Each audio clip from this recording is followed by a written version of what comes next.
one thing I'd want to point out here is we've had religious organizations and advocacy groups have been calling for humanitarian assistance in the Middle Belt region. And my understanding is that the Tinubu administration has not specifically requested it. That's why it's not there. They just have to ask for it, and our State Department will then provide that assistance to those organizations on the ground. That is a perfect example of prioritization and indifference to what is happening here. So that would be a great, to use your department's term, confidence building measure on the part of the Tinubu government in this, if they are serious about this. Because I can promise you President Trump is. He is very serious about this.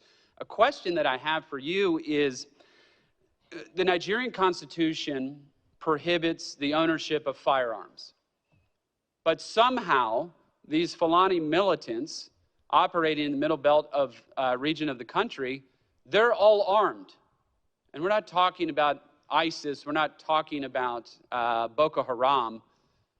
Why hasn't there been some type of move or campaign by the Nigerian government to disarm these militants that are operating there, where we're seeing a lot of this killing that is coming from them? They have access to AK-47s and other small arms to slaughter Christians.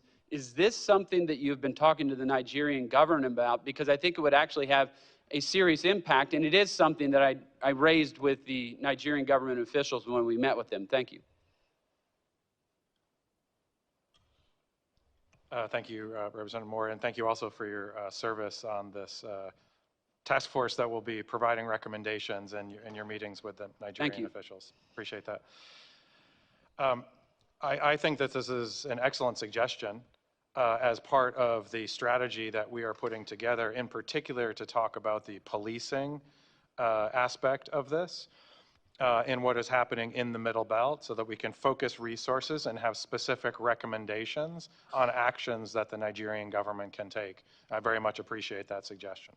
Yeah, it just seems to make all the sense in the world to me. It's like, here we are. I mean, I understand we're not going to get like ISIS to lay their arms down. That's probably more of a kinetic option there that's going to result in their arms no longer being brought up in anger against Christians. But in any event, this seems to be something that, obviously, I'm not saying it's easy, but it is something that they should be doing, they should be looking at.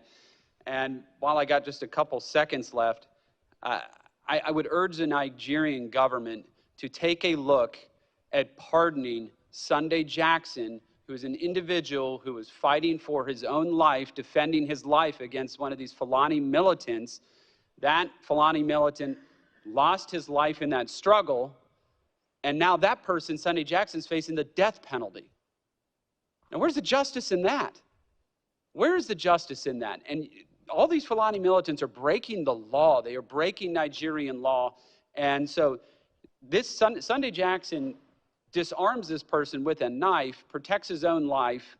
He's going to prison and now faces the death penalty, and Fulani militants just roaming bands of them with AK-47s, and that's no problem.